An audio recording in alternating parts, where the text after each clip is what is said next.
ସଂଖ୍ୟାଟି ଚୁଡ଼ି ଦରକାର ଆଉ ମୁଁ ନିଜେ ନେଇ ଘରେ ଦେଇ ଆସିନଥାନ୍ତି ମୋ ଘରକୁ ଆସିବା 15 କାଟିଲା ଯେ ମୁଁ ଚୁଡ଼ି ଶଙ୍ଖା ପାଇଁ ଏଠିକି ଆସିନି। ଆଉ ତାହେଲେ କ'ଣ ପାଇଁ ଆସିଛ?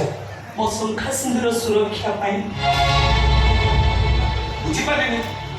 ସଜବାଜ ଦିନ ହାତରେ ଯେଉଁ ଶଙ୍ଖା ମଥାରେ ମୁଁ ସିନ୍ଦୁର ପିନ୍ଧିଥିଲି ଆଜି ମୋ ଜୀବନ ପାଇଁ ବିରାଟ ବୋଝ ପାଲଟିଯିବ ସେ କଥା ମୁଁ ସ୍ୱପ୍ନ ସୁଦ୍ଧା କେବେ ଭାବିନଥିଲି। ତମେ ଟିକେ ସାହାଯ୍ୟ କରିବ ସେ ବୋଝଟା ମୋର ହାଲକା ହେଇଯାନ୍ତା। ବୁଝିଲ ସୁରଜ ବାବୁ ଏ ରଜ ସୁନ୍ଦରୀଙ୍କ ସବୁବେଳେ ଏମିତି ଅଙ୍କା ଅଙ୍କା କଥା ଆରେ କଥାଟା ବୁଝେଇକି କହିଲେ ସିନା ମୁଁ ବୁଝିବି। କଥା କ'ଣ କି ଗୋପୀ ବାପା ମୋ ବାହାଘରକୁ ସ୍ୱୀକାର କଲେନି ଚନ୍ଦନାକୁ ଘରୁ ବାହାର କରିଦେଲେ। ତାହେଲେ ତମେ କ'ଣ କରିବ?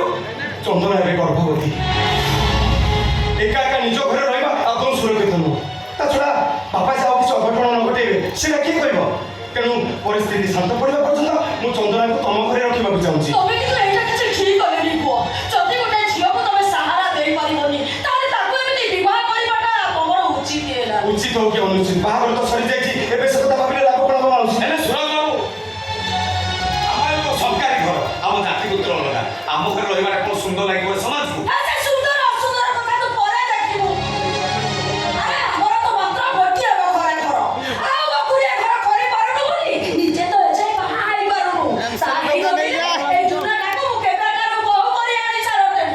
ଏବେ ଗୋଟାଏ ବଖରା ଘରେ ଆମେ ସମସ୍ତେ ମିଶି ଶୁଆ ବସା କରିବା କେମିତି? ଓହୋ ବୋଉ ଆରେ ଘର ଭିତରେ ତମେ 2 ଜଣ ଶୋଇ ପଡ଼ିବ ମୁଁ ବାହାରେ ରୋଷେଇ ଚାଲିରେ ଶୋଇବି ଅସୁବିଧା କ'ଣ? ନାଇଁ ରୋଷେଇ ଚାଲିଲେ ମୁଁ ମଧ୍ୟ ଶୋଇପାରିବି ମୋତେ କାହିଁକି ସାହାରା ଦରକାର। ହଁ ଯେ ଆମ ସଂଖ୍ୟା ସାଇଡ୍ ଯେତେ ମତେ ପ୍ରଶ୍ନ କରିବେ ସିଏ କିଏ ସିଏ କାହିଁକି ତମ ଘରେ ରହୁଛନ୍ତି କି ଉତ୍ତର ଦେବି କୋଉ ସମ୍ପର୍କର ପରିଚୟ ଦେବି? ଚନ୍ଦନା ଚନ୍ଦନା ତ ସ୍ତ୍ରୀ ବୋଲି କହିଦେବୁ।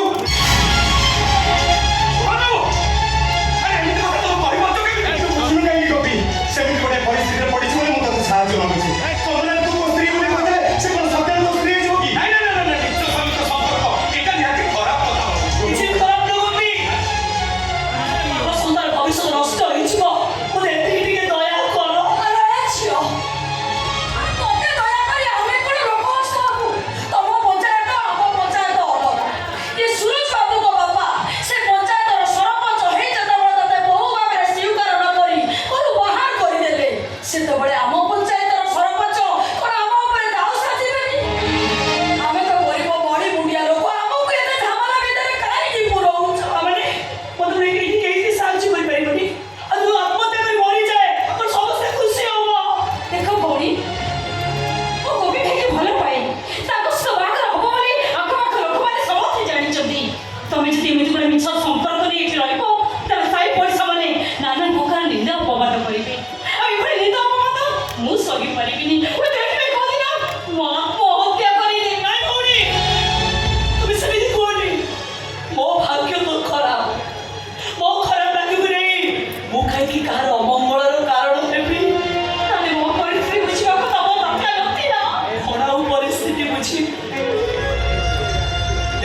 ସୁନ୍ଦରତା ହୋଇଅଛି ଆଜି ଗୋଟେ ନୂଆ ପର ସଂଖ୍ୟା ଚୋରୀକୁ ଅସୁବିଧାରେ ପକେଇବ କେମିତି ତମେ ଜମା ଭୟ କରନି ଜମା ଚିନ୍ତା କରନି ରଜ ସୁନ୍ଦରୀ ଏ ଗୋପୀ ସଂଖ୍ୟାରୀ ତା ଜୀବନକୁ ବାଜି ଲଗେଇ ତମ ସଂଖ୍ୟା ସିନ୍ଦୁରକୁ ସୁରକ୍ଷା ଦେବ